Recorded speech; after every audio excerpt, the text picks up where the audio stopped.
This is the inspiration for my breathing grave prop. A simple granite border around the grave itself. I did change the shape of the headstone, and I think I came up with something that's very similar to what this is. All right, folks, here we are at Blanck Mortuary, and I am working on my breathing grave prop. So I've got my threaded rod, and I got my little arms that will rotate around. I got these washers on here to kind of help. I'm waiting on my coupling from Amazon. I got it wired, ready to go. I got my burlap, I got black plastic, I got my foam over there that I'm going to cut out. This is a drawing I did, kind of a sketch, so that the top part's the headstone, and then I'm going to wrap the base with foam. So I'll have a granite border, and then the headstone will go over top of the motor. So that's what I got going on so far. Just waiting on that coupler thing so I can test this thing out. The motor runs. Got that tested and everything, but just need the connection. So just waiting. Alright, so let's talk about parts. So this is a gear motor from McMaster car. Similar speed and torque of Doug Ferguson's motor that you used to be able to get from Granger. I got paid like tax out and license like $72. This is a 6 foot 5/16 inch threaded rod, 6 foot long, 5/16 inch diameter, and then I got this aluminum stock. I think it's 3/4 inch wide by, it's probably a millimeter number, and then I just had these 1/2 inch long screws and lock nuts, and then I had to go back and get washers kind of for the wheel to push up against the plastic and the burlap. And of course these are nuts on each side with lock washers to hold the arms in place. As you can see, they're slightly rotated differently.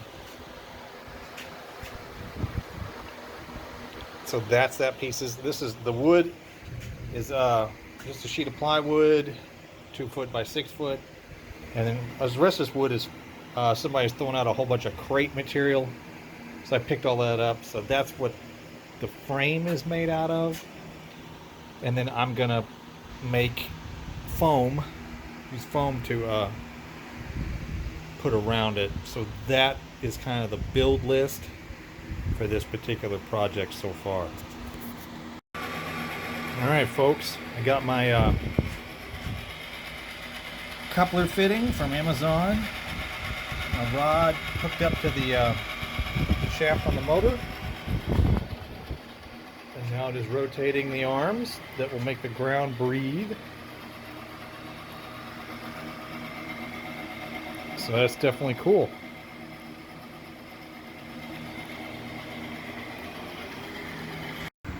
Alright folks, so I ran into a literal snag. I went to cover the box and these armatures with plastic.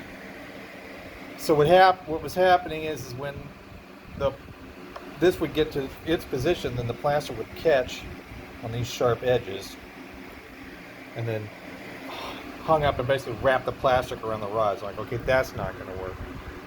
So I'm going to cut new arms, and just basically it'll be double-sided with washers on this end, so I'll have wheels on both sides. So that's what I'm going to do. I'm going to take these off, and that'll be it. Alright folks, so here's what I came up with to solve the snagging on the plastic. Of course, I didn't put plastic. I gave up on the plastic, and I did add more these washers, so it's a bigger surface wheel, no catch. This actually isn't burlap. I found this at Walmart in their material section. I like the color better, and I like the thickness of it better, and not burlap. And then so I folded it in half, and then had my wife stitch it so that it stays together, and then stitch this piece of Velcro on here. So then I just take this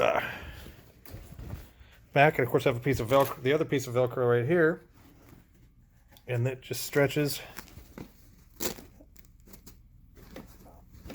like that, and we cover it up, and it's good to go. So yeah, so to deal with the people put the plastic, I guess, to protect the metal or whatever they have under there and everything. I Scotch guarded the snot out of this cloth, and then I used the spray adhesive, and I glued all this stuff on here. So I think it'll probably be all right, because the Scotch guard, I can't remember if it was Scotch guard. I had to recover a tent once with some new waterproofing or whatever, so I'll probably use that as well. So yeah, this thing ought to be good to go. And then here is the this is the foam sleeve that fits right over the frame, the box. So the lip of this covers over the edge of the burlap. And then of course here's the headstone piece that goes up here. And that's how it all goes together. All right, folks. So I have finally finished my breathing crypt prop. I did the sea sponge texturing today, and I can still see a spot, which I'll probably just come back and get that. Didn't realize that was there. I added some more dirt and bits of grass and dead grass and the stuff to the top of this. So I think it looks really good. I also did the sea sponge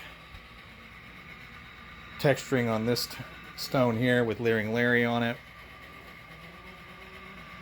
And then I don't think I gave any kind of update on this, but I adjusted the linkage to this particular tombstone, so this head moves back and forth just a little more, so it's more noticeable. So that, not officially new, but definitely probably be more noticeable in the yard this year. So that is where I am. I have all this new fencing I still need to paint. And I think that is going to be it for this year. That's all I'm going to build.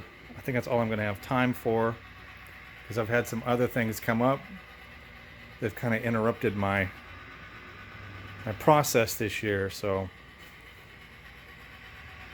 that's what we have going on at Blanck Mortuary. So get out there. You still got some time to either build something or go buy something. You know, if you've wanted to do a yard display, you know, Home Depot has got their stuff out, I believe, and I was in Lowe's tonight, and they got their small selection of haunt stuff out. So all it really takes is just a small start, and then you end up with tons and tons of stuff piled and stacked and stored everywhere you can think of to put it. So later, Blanck Mortuary.